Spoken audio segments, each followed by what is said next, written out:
Packet Pushers.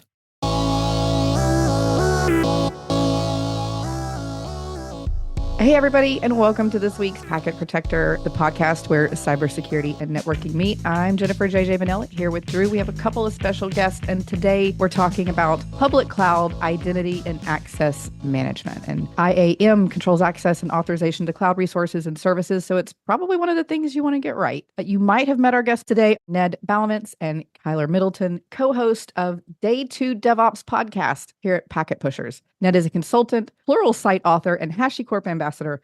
Kyler is in DevSecOps and goes by the name Cloud Security Check. But first, as always, Drew, let's check out some of today's news. Yeah, a couple of stories. First, federal prosecutors have accused a U.S. woman and 3 people in North Korea of a scheme to place North Korean workers in approximately 300 remote jobs for U.S. companies. The workers used stolen identities of U.S. nationals to apply for remote jobs. The scheme ran for nearly 4 years and allegedly netted $6.8 million. According to the indictment, quote, the overseas IT workers worked at blue chip U.S. companies, including a top 5 national television network and media company, a premier Silicon Valley technology company, an aerospace and defense manufacturer, an iconic American car manufacturer, a high-end retail chain, and one of the most recognizable media and entertainment companies in the world, end quote. Prosecutors say that the U.S. national who was involved in this funneled money to a North Korean government agency involved in weapons production. She also allegedly set up a laptop farm at her home to make it look as if the remote workers were based in the U.S., and she also allegedly helped submit fake documents to the Department of Homeland Security to help secure these remote work positions. This is like the funniest thing I've seen today. It's a security story, but it's also like, wow, I'm kind of impressed. I'm not as impressed that she had to maintain all those laptop farms. I mean, hasn't she ever heard of like a VPN concentrator? Could have been so much easier. That's what I was thinking too. We're going to start critiquing her infrastructure. She has some serious sysadmin skills to maintain 300 laptops at a house. That's incredible. Yeah, I can't seem to get one working, frankly. This is pretty serious, though, Drew. I mean, we're giggling about it, but falsifying documents to DHS and one of them working in an aerospace and defense manufacturer. I'm interested to read the full indictment here and dig into the details, because that is certainly challenging. There are, background checks and other things that happen even for just basic knowledge workers in these places. Yeah, I was skimming the indictment and there was mention of some data exfiltration, but it was like at a U.S. apparel company or something, not an aerospace company. So it doesn't necessarily sound like, hacking or exfiltration was part of this. They were just, I think, getting money out of this, which they were then funneling back to North Korean arms makers. So not great. But yes, this could have been a lot worse, having people in IT jobs who are working for the North Korean government at U.S. companies. Not a good look. I will say, this is bad, but I'm kind of impressed by this woman that she was able to actually land 300 jobs. What is her secret? That's impressive. It's hard out there to get a job, and she got 300. She did. I'm curious because it sounded like, looking at some of the articles, that this had been going on for some time. Yes. Yeah, nearly 4 years, it says. So were they actually working? Were they doing the job? Yeah, either they were doing a reasonable enough job that they were kept in their positions, or, we've sort of got a baseline on how long you can slack off at work. Yeah. And I think, there's a whole domino of questions coming up to this, and I think coming out of it, because I know when the whole COVID pandemic hit and everybody went remote, one of the things we saw was that there were a lot of foreign people who were signing up for university accounts as students, and then they were able to leverage those university accounts to get access to certain benefits and funding and other things that they shouldn't have. So this is just kind of like another iteration of that. But how do people secure and validate identity in this world of remote work and deep fakes and AI? And it is getting harder and harder, right? Yeah. And it sounds like they were using stolen identities, so that may have helped. But yeah, it also is very timely that we're having a cloud IAM conversation with this story. I think we'll start to see more of this as folks are able to use AI to kind of expand their influence. If you can have a couple of jobs and do it, I personally don't have any objections to that. I know some corporate HR folks that will have some objections. So we'll see. We'll see how this all shakes out. Yeah, this is also, I guess, a use case for ChatGPT. If you're a foreign national but having to interact with people in different countries, ChatGPT could be your friend, and with all those emails and sort of business communication you have to do. Mm-hmm. Right, our next story, the SEC is fining the parent company of the New York Stock Exchange and other subsidiaries $10 million for failure to report a breach in 2021. According to the SEC, Intercontinental Exchange, which owns the New York Stock Exchange, was informed of an intrusion on its VPN system connected to the corporate network. According to federal regulations, Intercontinental Exchange was obligated to inform its subsidiaries and the SEC within 24 hours of learning this. Instead, the company waited 4 days while it conducted its assessment. I'm curious what you guys think. I mean, there's a couple things here, right? First of all, this is a few years ago. It was still within the parameters of when the SEC had regulations around reporting. 4 days, I think, to some people would sound like a pretty reasonable turnaround. As we've seen, the expectations of reporting these breaches is constricted to 24 hours. That's kind of the common timeline now. And I mean, they breached a VPN and then had some level of, I'm air quoting, production corporate access onto the network, which in and of itself, I think would be alarming. The fact that this then impacted, now 9 downstream affiliates of theirs is even more alarming, especially that one of them is the New York Stock Exchange. Yep. So I don't think that this is appropriate for them to just kind of go, well, we're not really sure if something bad has happened and we're going to do our own assessment and then wait to report it. We've all set the expectation that that's not okay at this point. I thought the SEC had more recently rolled out the 24-hour reporting period requirement. And back in 2021, it wasn't required for you to report that quickly. Or maybe I'm getting the timetable wrong on that. I think what you may be referring to is the SEC applying that rule to all publicly traded companies. And this rule in particular for this story has to do with organizations like exchanges and stuff that are directly regulated by the SEC. Yeah. I see. They obviously knew something had happened if they'd kicked off their own investigation, and they should be aware of the regulations surrounding that. So the real question is, did they want to see how bad it was before they went and reported it to the SEC, or was it merely an oversight by the security team? I think we see that as an auspice for just covering yourself and delay until it doesn't matter anymore. And now I'm reading the news and it was 3 years ago, so who cares? It surely wasn't that serious. I think that's the solution corporate security comes up with is let's delay it as long as we can under the auspice that we needed to check it, right? We needed to make sure. And then it's years later.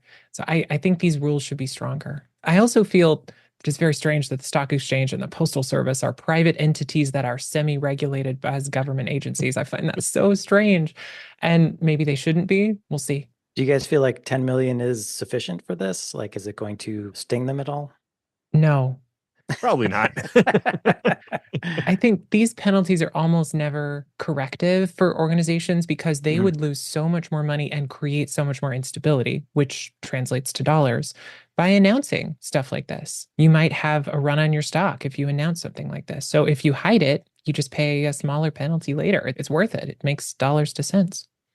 Yeah. And particularly in this case, I mean, if the breach, let's say, happened on a trading day, especially early in the week, maybe they decided to push the news off and announce the breach on late Friday or Saturday, so it wouldn't have such an impact on the market. I mean, I don't see here the specific days that the event occurred, but you got to assume that if this was on purpose, there was some politicking and diplomacy going on for when to actually announce the breach. That could be, but it was reporting it internally, right, to the SEC, not publicly, that they needed to be doing this. So, yeah, I mean, I think $10 million is still $10 million. I also think when the CERCIA reporting policy comes into play, this is going to be impacted by that as well. And of course, the U.S. government has quite a lot of power under, at least that's not finalized yet, but it will be in a few weeks. The comments will be due back in a few weeks. So, yeah, I think they're going to make it hurt more in a few different ways moving forward. I think it's also notable that they themselves were not hacked. It was a partner, or in this case, a parent company. And I have certainly worked at companies where your partner gets hacked and they use it to pivot into your organization. And that is so scary. Yeah. It's the bill of materials for software, except applied to organizational connections. So how good is the security program at the people who have access to your company, at your partners? It's hard to know, and it's hard to find a way to prove it. Yeah, so to round this out, the SEC wrote in its announcement of the fine, when it comes to cybersecurity, especially events at critical market intermediaries, every second counts and 4 days can be an eternity. Today's order and penalty not only reflected the seriousness of the respondents' violations, but also that several of them have been the subject of a number of prior SEC enforcement actions. So this isn't the first time some of them have had their hands slapped. This is your 4th hand slapping. Right. Next time it's going to be 11 million. I'm warning you. Maybe they like it. More, do it again. We are talking finance, people. There's something to that. I'm on a string of trying to get Drew to say things he doesn't want to say. It has been such a fun game. You're looking to shock me. I'm ready for it, so you're going to have to step it up. All right, so let's get into the reason we brought Ned and Kyler here today. We're going to talk about cloud identity and access management. And I don't think for this audience, we sort of need to go over what is cloud identity and access management. Obviously, if you're listening to this podcast, you should have a general idea. So I want to dive into some concepts first. And just to set this up, JJ, you and I recently did a show with Rich Mogul about his cloud SLAW program, which is a free security lab for cloud security training. I started it, and one of the things you start with is working with creating identities in AWS. And I ran into the concept of a root account. And I thought this is a great kicking off point for our conversation. So Ned, Kyler, what is the role of a root account in AWS, and does it differ from other account types in the cloud? A root account is the one that is generated when you create the account. It has hard-coded God access to that account. So it's not limited in any fashion. And AWS only recently, interestingly, in the last year or so, I think, started to require MFA on that account. And you should have it regardless, because it cannot be limited. If it is compromised, good luck. It differs from other account types because it cannot be limited in almost any way. It doesn't have limited permissions. It has everything inclusive of deleting the account. Which is very powerful, of course, and very worthy of being protected. So this is like Zeus level power. Lightning bolts from on high. Yes. Such that AWS's recommendation is create it and then create a different account and then use that. And just please don't use this account for anything, because this is your break glass account. Okay, so once I've built the root account, then I start building other accounts on top of that to actually do my administration and building out accounts and permissions for other users of this service. Is that the idea? Absolutely. And those other accounts can be revoked or passwords changed more easily and permissions limited, but the root account will always have God access. So just don't use it, keep it hidden, put it in a box and bury it in the yard. You can't disable it or remove it or nullify it or anything. Okay. That's great. So we're talking about AWS specifically here. Do other public clouds use a root account model or something similar? Do you know? It's not exactly the same, and I'll speak on Azure and GCP in that regard, because AWS has their IAM identities pretty tightly coupled to the account. So when you want to grant someone access across accounts, you have to create a role for them that grants them cross-account access. Each account you create has its own sort of like dedicated tenant, you could maybe call it, that's IAM for that account. In Microsoft Azure, they have what used to be called Azure AD, but it's now called Entra ID, and that exists outside of any particular Azure subscription. So an Azure subscription is associated with a particular tenant. Those are the users and groups you can grant access to the subscription, but the actual tenant lives outside of any particular subscription. And Google Cloud is kind of the same. Cloud IAM, they call it, lives outside of a particular project. I don't remember the exact way they do billing, but as far as projects go, which is sort of the container that you use to grant permissions within GCP, you don't create a root account per project. You grant a service account or a user account permissions to administer that project, but that comes from your separate cloud IAM tenant.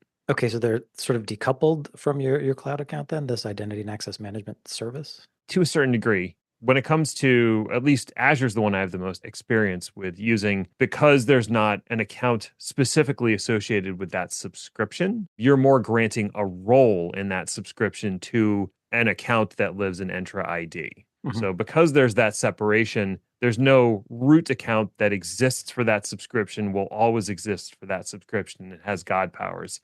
If you give someone, administrative rights on a subscription and later you want to revoke that, as long as you have permissions to control who has access to that subscription, you can then revoke that other person's access. So if I'm an enterprise or organization, can I have multiple root accounts within the same public cloud? Or is it like if I used my business email for a root account, that's kind of it for that email domain?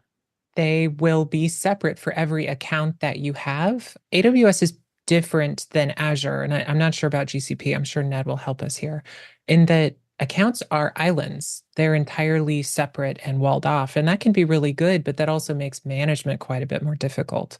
So for every account that you have, it will have a root account for that single account. And almost every organization I've ever heard of has multiple, and you should. You should have a dev and stage and prod, and you might have a tooling account, and you probably have lots more than that. All of those will have root accounts that you need to manage and probably have MFA for. So now you have a lot of MFA for a lot of root accounts that have access to each of their individual home accounts. Yeah, that can become very difficult to manage quickly. And I don't think anybody has that perfectly worked out, but it was a design decision that AWS made in the early days. And like Kyler said, it had some really great implications in the way that each account really is its own walled entity. Each root account. You're talking about like an organization tenant account. Yeah, this is the problem is we use the word account to mean too many different things. Yeah. So I'm losing track here. in AWS, an account refers to a unique identifier that is that walled garden that has a root user associated with it. Okay. And so every AWS account you create will have its own separate root user, but it also means that they're all truly separate in a way that multiple subscriptions in Azure might not be. So because of that design decision, some things are possible in AWS that you can't do in like Azure or GCP, whereas the administrative overhead can be a lot higher when you're managing 10 or 20 or 100 AWS accounts. Mm-hmm. You need some sort of systematic way of generating those accounts and managing those root users and the MFA that you should have associated with them. How is that managed? Not well. I mean, are there tools like privileged access management, like secrets keepers, plugins, and things that are designed to do that? Absolutely. AWS has a service called organizations, which is another one of those overloaded terms. And that's a way to store and manage your accounts in a hierarchy in the same way that the other cloud providers permit you to do so. And it's not quite as polished as Azure or what I understand GCP does, but it works. And you can set policies on a sort of grouping of accounts, and it waterfalls down to those accounts to limit permissions or customize things. I don't think it's as polished as the other providers, though. Let's pause for just a moment to tell you about Human Infrastructure and Packet Capture, 2 weekly Packet Pushers newsletters you can subscribe to for free. Human Infrastructure delivers informative technical blogs, links to tech resources and tools, plus IT news stories and new product announcements, all with commentary by the Packet Pushers. There's also Packet Capture, a weekly digest of everything the Packet Pushers have published over the past 7 days, including podcasts, blogs, and YouTube videos. It's an easy way to find the episodes and content you want. Sign up for one or both for free at packetpushers.net/newsletters. We don't sell or share your email address with anyone. It's just between us.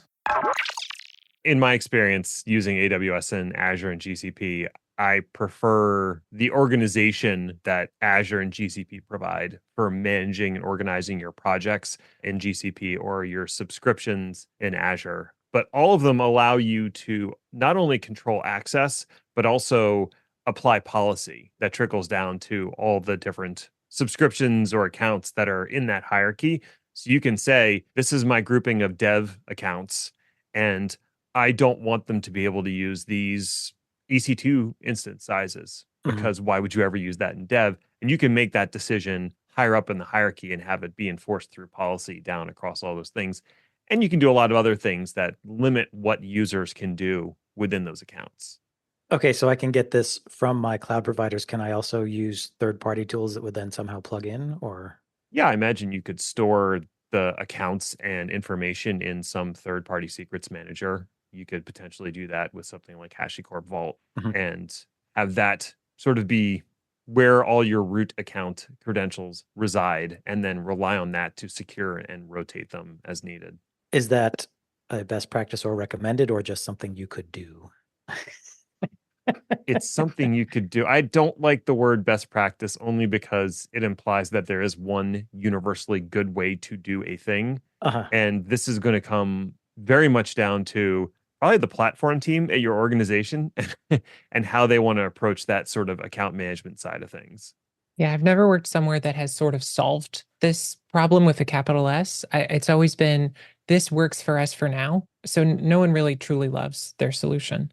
Specifically MFA, I have pitched our AWS TAM a bunch of times. Let's just do a 2-key solution. I don't want a single MFA on someone's phone or a single hardware locked in a broom closet somewhere. I want 2 keys from this group of 10 people to unlock the root account when we need to go in and do specific stuff.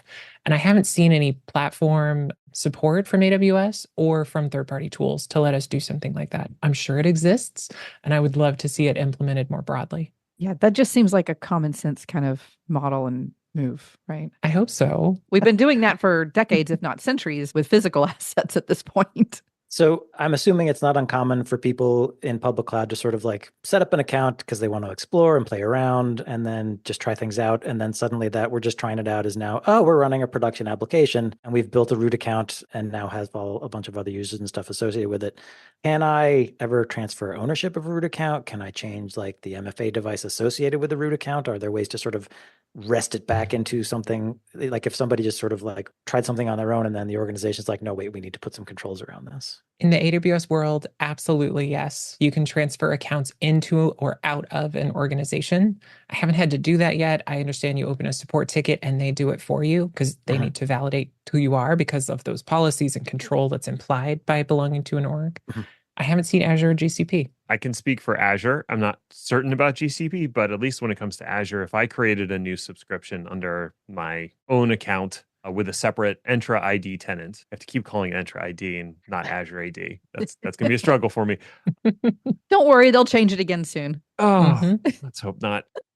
If I do that, then I can transfer the tenant that manages that subscription over to whatever the corporate tenant is. In that regard, yeah, I can transfer the subscription over to the company managed batch of subscriptions, and then they can put it under the management group hierarchy and manage it like any of the other subscriptions. So yeah, that's totally possible. Oh, I have a related question, I guess, is we've heard of so many, even with Microsoft, right? So many breaches that have occurred because there was a test. They describe them as non-production environment or tenant somewhere that then somebody got into, pivoted through into something more meaningful. And some of the stories, I think a lot of us are like, we're trying to pick through and figure out exactly what happened. From your perspective of things that you've seen either people do or that are possible, maybe errors, where does that tend to get sideways when somebody is set up? Is it because they're integrating? Is it because they're integrating applications? They've got APIs, they're connected into some identity store and they've federated with something? Like, what's happening? Well, you can think of Entra ID as its own totally separate service.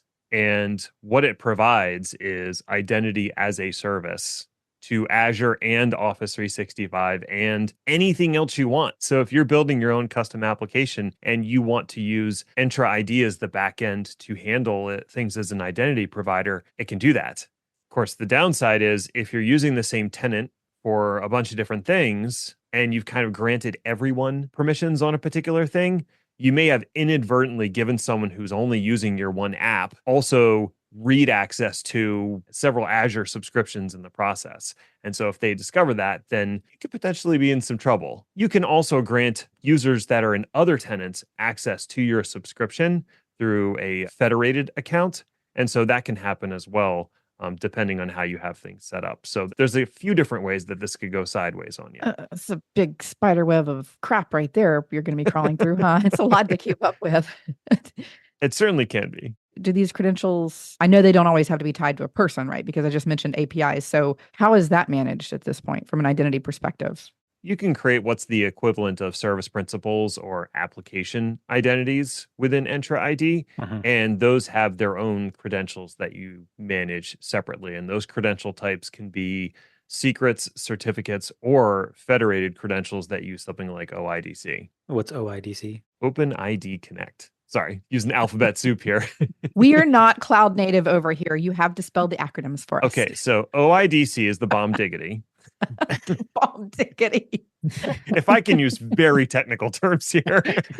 We will allow it. Yes. Okay, excellent. OpenID Connect is a way that you can leverage Entra ID as your identity provider, and you don't have to have a shared secret between the service that's consuming it and Entra ID.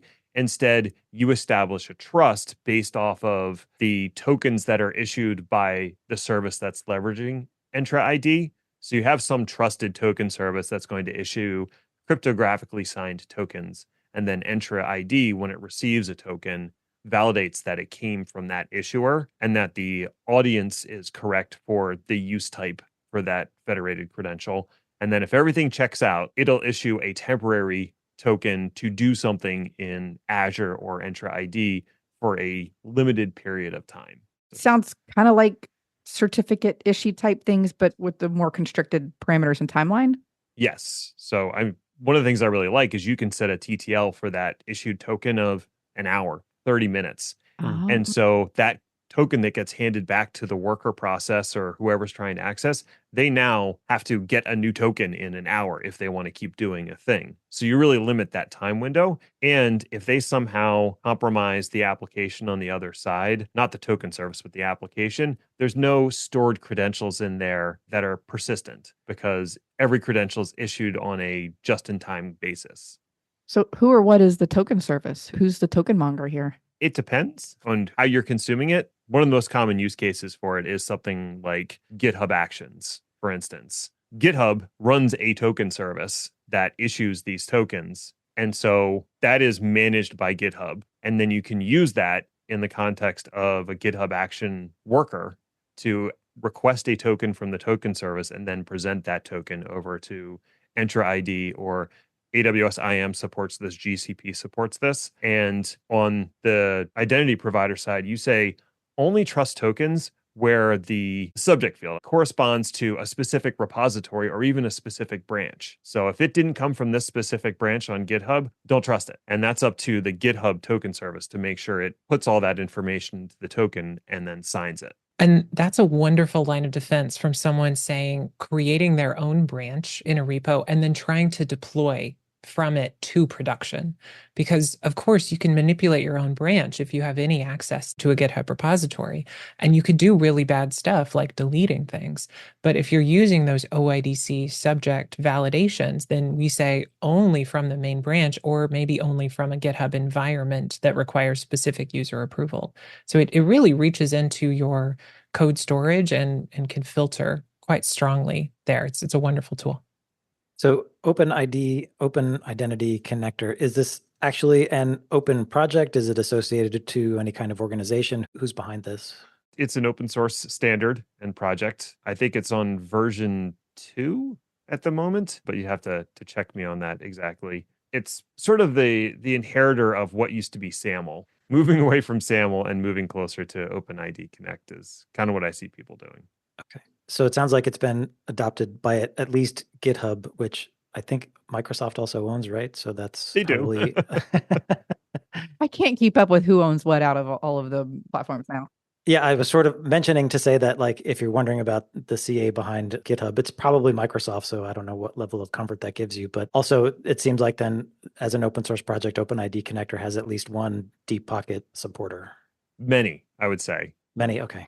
And it extends beyond just authentication. It does get into the authorization side of things as well. And beyond that, you can write your own token signer. There are open source projects to do that. And I've worked with a number of different automation platforms that all have a token issuing service available. And it's up to you to decide, how much do I trust that organization's token issuer? Do I entrust it implicitly? Or, do I want to put additional guardrails around it? And if you're applying security principles, there's a defense in depth argument here where the first is make sure they get the token and the token's valid, and then have some policy running on your cloud platform to go, okay, they want to do what? They want to delete 100 resources? Maybe I'm going to stop that from happening. All right, let's get this checked. Yeah.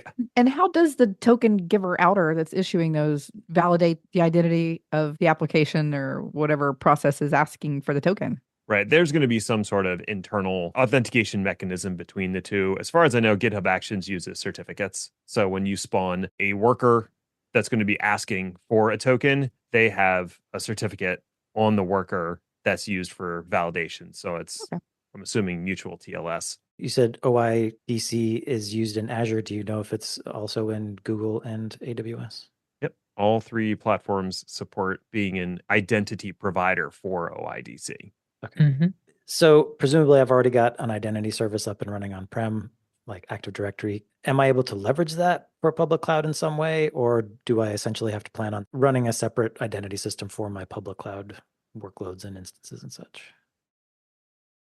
Dead silence. No, it's like, do we want to address this from an AWS perspective first? Or I made the joke earlier about how Entra ID used to be called Azure AD. Yeah. And that led to a lot of confusion because there's already a thing called Active Directory. Right. And in reality, Azure AD looks nothing like Active Directory. It's API driven. It's a web service. It's structured differently on the back end.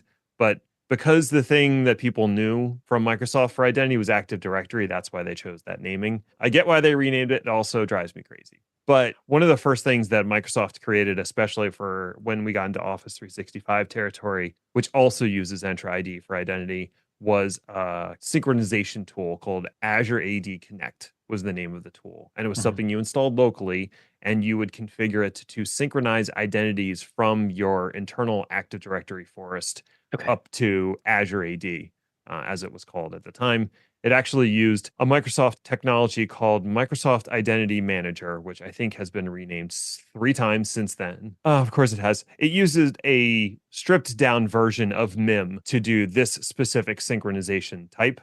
If you needed to do something more complicated, then you could actually deploy MIM and do the full merging of identities from multiple forests and stuff in something that they called the metaverse. Trademark. Microsoft created the metaverse back in like 2007. Well, I understand AWS does a really similar thing. They have an SSO service that synchronizes from any source you can imagine, including on-prem Active Directory, and allows you to have security groups that map to SSO roles that are IAM roles that are created in your accounts, which is a wonderful way to sort of group and manage users without creating users in each individual account. Like we talked about, AWS accounts are separate islands, and managing accounts individually there is a terrible, terrible, atrocious idea. So a central SSO is a huge win here. Okay, so what I'm taking away is I don't necessarily have to start from scratch on the identity and access front. No, what I've seen more and more is people moving away from Active Directory being the source of truth for all identity, and instead moving to a true identity as a service provider, something like an Okta or something similar to that, where the identity is first created in Okta or a similar provider, and then it synchronizes that identity out to whatever systems need to have that identity for that person to access the things. So cloud and on-prem. Yeah.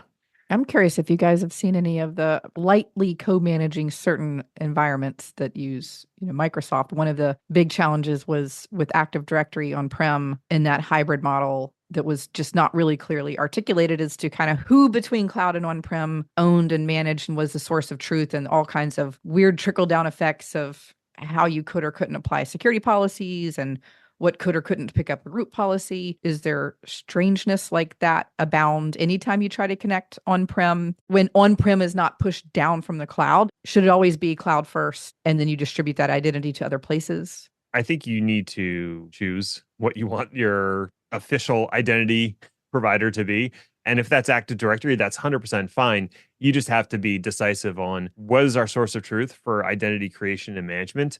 And then on top of that, when and how are our identities created and removed at a certain point? Because that's something that we want to talk about. A massive security problem is when someone leaves an organization or moves to another role, how do you ensure that their access is removed properly as well, and that their account is removed properly without breaking anything that's in the environment? You have to manage account life cycles? I know it sounds bizarre. Geez, Ned, this just got really complicated. That's sort of additionally complicated because you have this same sort of self-service IT model where people are saying, oh, I wrote some automation. I'll just use the Kyler human account to run it. And that can propagate without people really realizing it. That Kyler account has a lot of access. All my automation works great until one day I quit or win the lottery or whatever. And suddenly all this automation is broken because they didn't build this stuff with a service account. Based on your audience, I don't think we need to pitch like why you need to do that. But because of these SSO tools and the complexity of proving your identity, it can be really hard to identify who is this automation authenticating as in order to do its job. And what's going to break if that identity moves? That's just an unsolved problem, in my opinion. And I think so many of us, you get into something, especially if you're learning it and you're figuring your way through it, and you do something temporarily, and I'm emphasizing that with the little air quote here, and you're going to go back and make it production and fix it later, but the later just never happens, and you end up building and building and building until it's just too complicated and it's too far gone for you to undo it all without rebuilding the whole thing. And I assume that's true in the cloud. It's definitely true in our on-prem infrastructures. And that's why Ned and I pitch OIDC so strongly, it's keyless authentication. Because anytime someone says, oh, I'll change this secret, 6 months from now, I'll change it no, you won't. You'll leave it the same forever. And then everyone who leaves your company might have that password written down. And so if you have a trigger system where like every time someone leaves that might know this password, we have to change it, you're going to be changing it every week. So just do keyless authentication. It's just so much easier and more secure. I still remember the domain admin password from a job that I worked 14 years ago. And I can't guarantee you that it hasn't changed, but it probably hasn't, because it was used for so many things across the organization that to change that password was guaranteed to break stuff. And I was trying to lead the charge to change it when I left, and I don't know if that ever actually happened. Have you been tempted to check? I remember the password for the Linux systems we managed. So when the high school I went to, you had to kind of work at the high school as part of your program. And my work duty, my second year, was managing the Linux infrastructure, which was the only way to get internet at that time. I'm old, so this is a long time ago. And there was a shared root password and a root account. And I do still remember that from very long ago. Yeah, so there's certainly the danger of that happening now. The other danger is if you are personally using a password manager on your system, like a Dashlane, or there's a million other ones. If that system gets compromised, it's not just your personal passwords that might be in jeopardy. It's the passwords that are used all across your organization. How nice would it be if you just didn't have passwords in there? Yeah, this is a soapbox item for me. And Drew and I did actually one of our first episodes, we talked about privileged access management and some of the risk, especially, our audience is usually running around with keys to various kingdoms. And in the absence of having some centralized corporate platform to manage, passwords and secrets, we tend to each just do whatever we think is best and we have access to, which might not be secured properly. It might be running around on various devices that the organization doesn't know about. It might be syncing to somebody's iCloud or Google account, and they just end up places. So if you're going to have a password, you have to have two-factor turned on in some way, preferably not SMS. And for anything service machine application related, ideally, there's no permanent password. It's all passwordless and using identity, some sort of shared trust to issue that. And everything in the cloud supports that. So it's a matter of just taking the time to design your applications and services properly. I know it's hard to backport that into stuff that you already have. You can probably do that slowly. But for anything new you're building, there's really no reason to not go that route. We're talking about zero trust architecture so much now that this is one of the key tenets, especially for type of, privileged access management, is that just-in-time brokered access where nobody and no thing has the equivalent of a root password into any other thing. And so we have this trust network and validation, but nothing has that direct access, which is, it sounds like just natively supported in these cloud architectures and something we're still trying to wrap our head around, outside of that. I've been shocked by the lack of progress that's been made on-prem in systems like Active Directory and LDAP in this regard. I don't feel like because we jumped on all these cloud-based identity services, those types of services got a little bit left in the dust. And I'm sure there's been improvements made on like the Open LDAP side. As far as I know, Active Directory hasn't really changed significantly in the last 10 years. That's not surprising. Oh, no. They started calling it Legacy Active Directory. That probably didn't make anybody feel good. That's like the biggest insult in technology. The legacy something, like you're old and not in use anymore and a piece of crap. That may be what it implies, but the reality is usually that's the thing that actually makes you money. Yeah, I was going to say, it's probably still widely in use and absolutely critical to your business, but just like Fortran. Right, but you also get insulted for running it. Just like Fortran. Fortran. Oh, wow, Ned. So you mentioned passwords and multi-factor. Do you have recommendations then? Because you said ideally it wouldn't be a mobile device. I primarily use mobile devices, but I've also seen that several of the password providers have started to do virtual devices. So through like your LastPass extension or your KeyPass extension, it's able to generate an MFA code, which I love because I tend to lose my phone every 6 months. So that's really helpful. And I've also heard some really excellent things about FIDO keys, like the Titan key that Google uses to prevent leaking your password, because you can't. It's a USB token that you carry around on a keychain. I've heard some excellent things for those. Ned is showing his on camera. UB keys are like the hotness. UB key, I have two YubiKeys in case I lose one, and one's locked up somewhere and one stays plugged into my work desktop in the basement because I'm not worried about that walking away. But if I'm out and about, I can use the other one or I can use my phone. So I have more than one way to access things, but I really like the physical key option when it is practical. So if we're talking about mobile devices, how should I think about handling BYoD, particularly if this is an authentication mechanism for corporate accounts? I think that's a really hard problem. I think Ned and I just both kind of looked at each other and said, well, I don't have a solution for this. I have never worked anywhere with high enough security that they issue you a separate phone that's only for use by work. It's always BYoD and we'll give you $20 a month. So thanks for using your phone. But those devices can be rooted and rooted in a way that you can't see it. So I think you have to look at your security profile for your business. Is it worth the expense of paying for separate devices that can be locked down and completely controlled that are used for that exclusively? And maybe also look at the hardware devices like those FIDO keys, like YubiKeys, instead of those physical devices. Because like you shouldn't have a security device that you use Facebook on. Like that's just a bad model. But you should start by not using Facebook. True. Different podcast. Don't tell me you're on TikTok though, Ned. No, I'm not on TikTok. All right. Instagram? Nope. Snapchat? Nope. Nothing? No. LinkedIn? You are somewhere. I am on LinkedIn. Okay. And I still technically have an account on Twitter that is programmatically posted to on a semi-regular basis, but I don't actually open the app.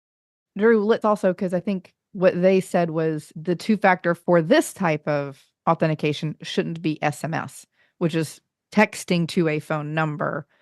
But we do have, some different levels of things we can do on a mobile device because there's the authenticator apps. And then within the authenticator apps, there's like the push notifications and there's the number matching and then there's number entry. So we can like step that up into things that are less susceptible to, phishing and fatigue attacks and spoofing. But definitely, I think if you're talking about the level of access with something into a cloud infrastructure, I would assume the physical, keys, something like a YubiKey or a physical token is going to be the right path.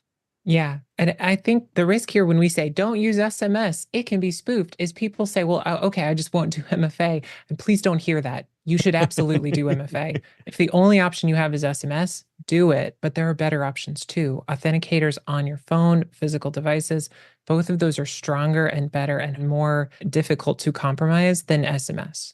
But do MFA regardless of how you do it because it will improve your security tremendously. Something is better than nothing. Absolutely. Anything worth doing is worth doing badly. It's like anything in security. It's all a trade-off, right? You have to decide what's your risk profile look like? What's the worst case scenario if something does get compromised? How much could that potentially cost me versus how difficult is a thing to implement or how costly? And I certainly know I have some relatives that work for the military and they are not allowed to use personal devices.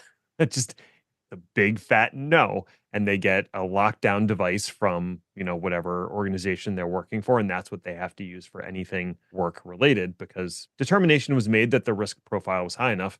But yeah, plenty of other people just use their personal devices for work and play, and that's fine. Some companies require that you install their MDM software, whether it's Microsoft Intune or whatever VMware changed the name to. Yeah, there's still kinds of stuff out there. Workspace ONE, maybe. That stuff is out there. It exists. It does lock down your phone. It does check for things like whether or not the phone is rooted and will alert or wipe portions of the phone if it does find that root access has been granted for the phone. So there are some ways to protect a system, even if it is personally owned. And it's up to the individual to decide, do I want to allow a company to have that level of control over my device? Or would I rather have them issue me a device and I carry two around? Yeah, there's pros and cons to both. And I definitely have feelings about that because I teach a class on planning and executing a BYoD strategy, which is there's a lot of legal considerations around e-discovery because you are now as the user, the data custodian. There's a whole other layer to that onion that does make you cry when you start peeling it. Yeah, e-discovery is a whole separate spider web of misery. Let's just all get BlackBerries again. Fortran, Blackberries, get off my lawn. I'm only on LinkedIn. I'd go back as far as carrier pigeons, frankly, I think. Oh my God, smoke signals. Yeah. Well, we're kind of coming up on time here, but I think This might be the first of many having you guys over here because I think there's so many things to dig into, and especially as Drew, and eventually I will make it through the Cloud Slaw labs myself, but I think questions will come up and we're going to want to talk to you guys more. But along those lines, as Drew and I are working our way through weird labs, any like common mistakes that you guys see as we embark on a journey setting up identity in the cloud? I'll go back to the thing that was asked earlier around you started with something that's a pet project and now it all ends up in production. And I would just start with the assumption that anything that you create could eventually end up in production. And honestly, the clouds don't make it that hard to do the right thing from a security perspective. So take the extra 2 minutes and do the right thing. I mean, they will put up all sorts of warnings and reminders to make you do the right thing. Just, don't avoid those things and you'll probably be in a better position when that thing eventually does end up in production. So Nice. I would say that's a big one right there. And I was going to ask, how do we know to do the right thing? But it sounds like it's going to get shoved down your throat. And of course, if you're working through Rich's Cloud Slaw labs, he's going to talk and walk you through it too. What about you, Kyler? I would say the same as anything, ask for help and read documentation. That's hard. White papers are boring, but people have done this before you and you can copy their homework. I'm a big proponent of copying people's homework and just use what they've done. I would just want to say, as someone who reads a lot of writing from tech companies, I feel like AWS does a pretty good job with their documentation. It's readable. It's not a slog. So yeah, take the time. RTFM. Yep. Mm-hmm. All right. Well, that brings us to the end of the conversation. Kyler, if folks want to connect with you online or read about what you're up to, where can they find you? Totally. I have a bookmark site called kyler.omg.lol, which is an actual real domain. I love it. It's my favorite thing. I write a series on Medium called Let's Do DevOps that uses lots of pictures and simple code snippets to help you do all of the stuff you want to do in the cloud. And I speak at any conference that'll have me. And I'm co-hosting Day 2 DevOps with Ned Bellavance. All right, Ned, this is your cue to promote and tell people where they can find you. Hey, that's me. So I don't have as cool of a domain as Kyler. Nobody does. No, just outshined immediately. You can find me at nedinthecloud.com. And that has links to all the other things I do, podcasts, videos, Pluralsight courses, etc. Well, thank you, Ned and Kyler, for joining us. That was a really good conversation. And yes, we will definitely have you back for more. In the meantime, to everybody who's listening, you can find more of this fine free technical content over at packetpushers.net. You can reach out to JJ and I on LinkedIn. We also have a Packet Protector Slack community. Just go over to packetpushers.net/community. And as always, thanks for listening.